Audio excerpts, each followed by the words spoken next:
po si Belen, asawa ni Lomer. Sa loob po ng 27 years, wala po akong masabi. Mabait po siya, malalahanin. Yung mga gusto ko, susunod ko. Yung paborito kong pagkain, niluluto niya.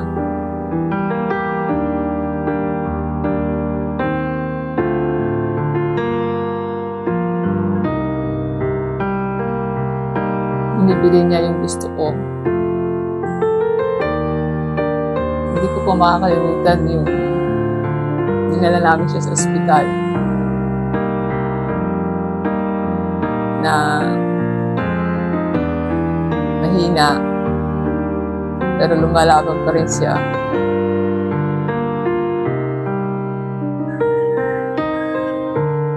Lumalaban na umaasa naman akong mabubuhay. Pero wala na. Nahirap tanggapin. Pero kakayanin ko. Alang-alang sa anak natin.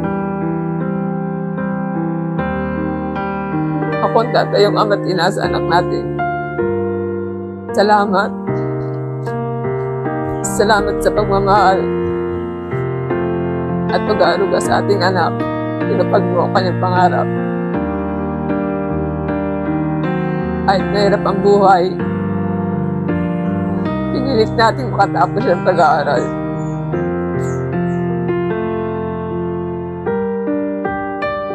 Naibigay lang gusto niya. At gumanda ang kanyang buhay.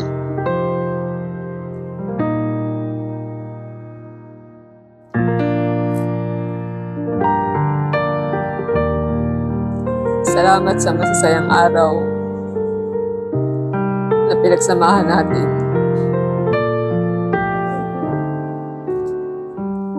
Nasabi mo, kamatayan lamang makakapaghiwalay sa atin. Yan, dumating na nga.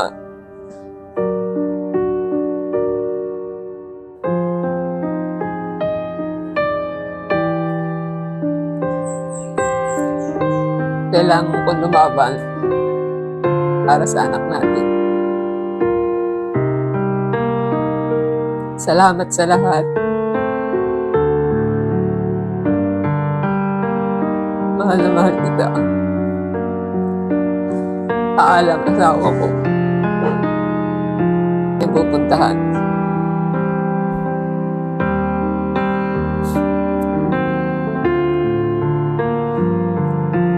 Kung ano naman, kung nasasabihan mo kita ng hindi maganda, para din yun sa'yo, sa ikabubuti ng iyong kalusugan. Hindi ka lang nakinig sa akin. Sana buhay ka po.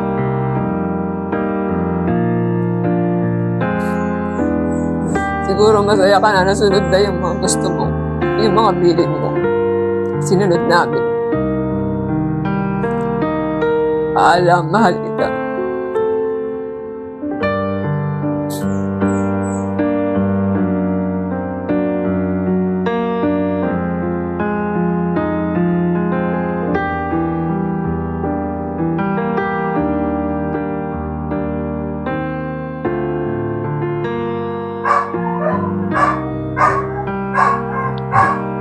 Magandang umaga po. Ako po si John Lloyd. Anak ni Lomer, tatay ko.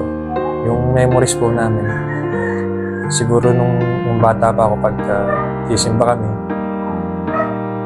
kumakain sa labas pag birthday ko, sa simpleng celebration lang. Pero nung tumanda na ako, lumaki na, sabi ko sa mother ko, minsan na lang tayo magkabanding magkasama sa pagdadialysis. Sabi ko nga sa mother ko, minsan na lang tayo magkabanding, tatlo, dun pa sa pagdadialysis tuwing sasamahan ko po siya habang dinadialysis mo sa 4 na oras. Yung malaking pasasalamat ko po sa tatay ko. Napatapos niya po ako ng pag-aaral, pati rin po sa nanay ko. Hindi niya po ako pinabayaan. At sobrang pinagmamalaki niya po ako. Sa tuwing bibili ako ng patuka, basta tatanungin kung kaninong anak.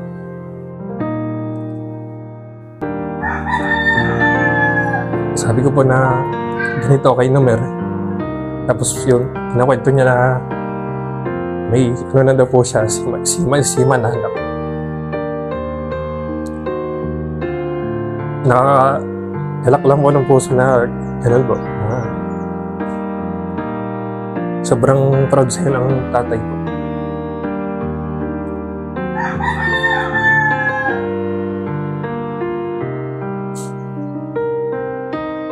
Mahirap man tanggapin bilang anak po na mawala siya.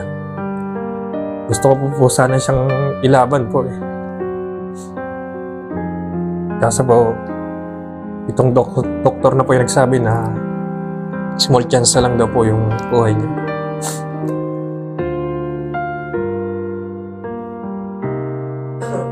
Sana patawarin niya po kami ni tatay sa naging desisyon namin na iuwi siya ng bahay kahit mahirap po para sa akin. Kahit gusto ko pa siyang ilaban para mabuhay po. Binabagabag lang pa ako ng damdamin ko kasi yung mga gusto niya luho, hindi ko po naibigay.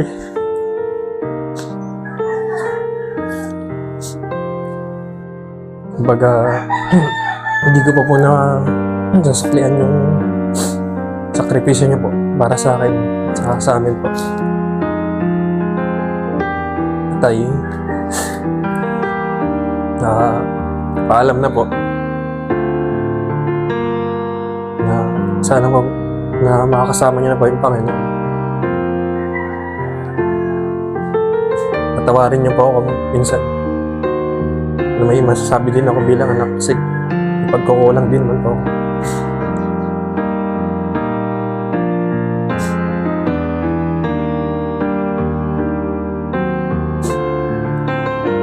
Kung mahaba lang yun sana yung buhay niyo, naibigay ko pa sana yung mga luho niya gusto niya. Gaya ng bilhan ko ng gamit sa mga mall. Kaso yung pinakamasakit sa akin po yung ako yung pipili ng paglalagyan niya. Ayun po yung ayaw ko sa isip ko po eh na mangyari.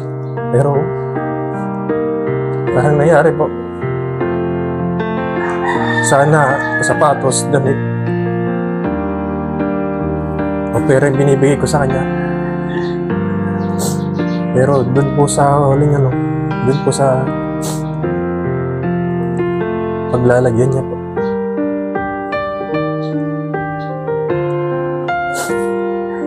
Tatay, salamat po.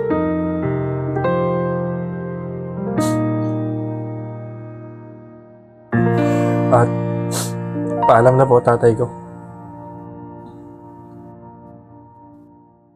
Kung tayo'y magkakalayo, ang tanging iisipin ko'y walang masayang na sandali habang kita'y kasama. Kung tayo'y magkakalayo, maging tapat ka pa kaya? Ibigin mo pa kaya ako kahit ako'y malayo na? Aking pagsasama natin di magtatagal. Kay laki ng hadlang sa ating pag-ibig. Kung tayo'y magkakalayo, mapapatawad mo ba ako sa paghihirap na dulot ko sa buhay?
say goodbye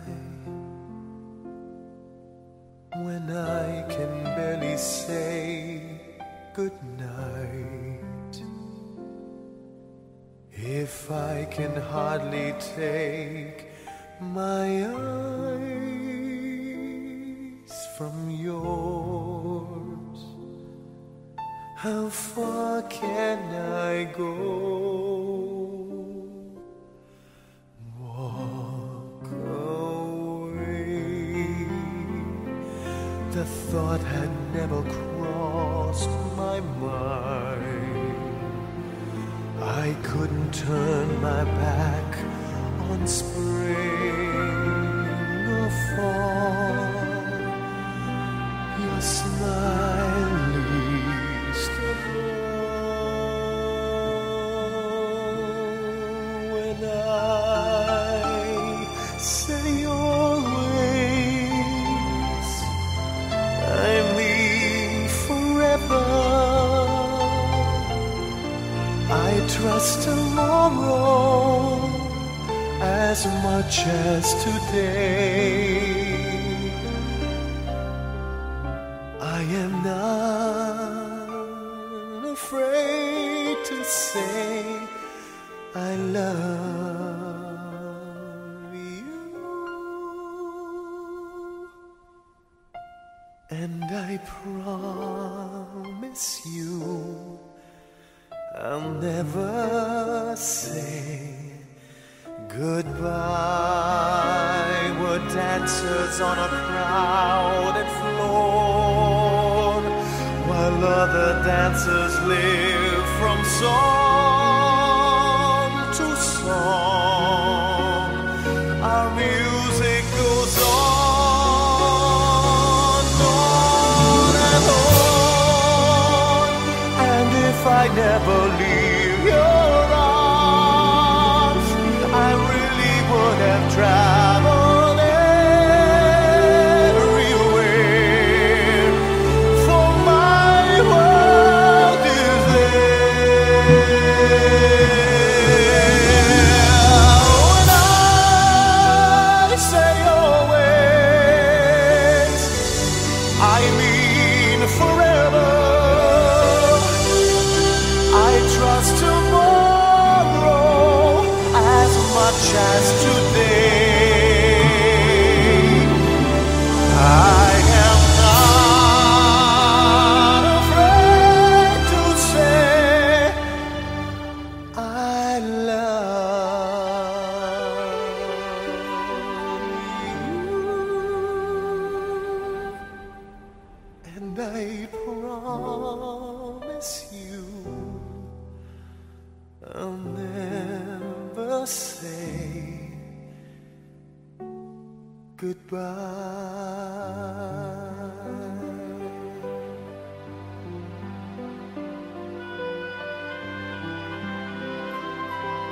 How could I ever say goodbye?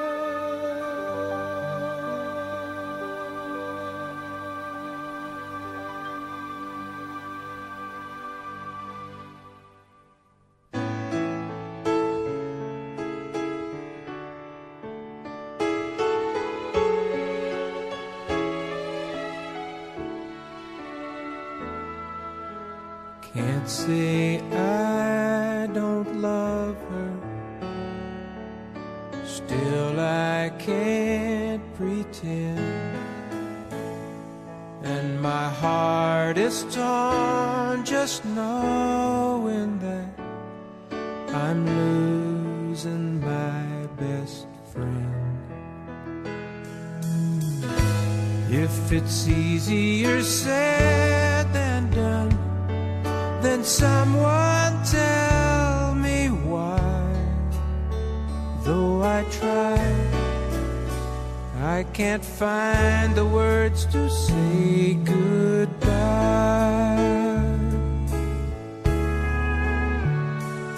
I could tell her that I'm sorry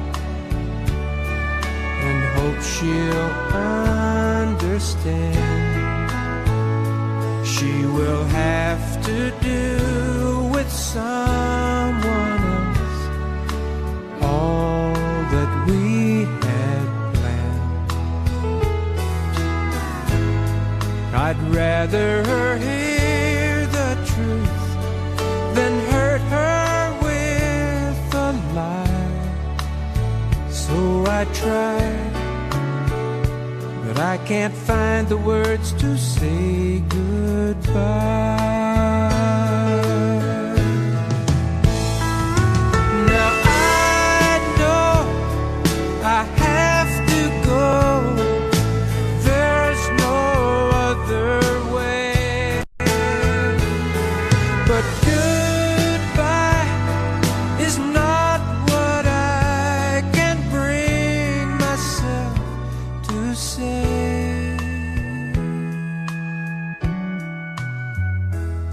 If I told her see you later,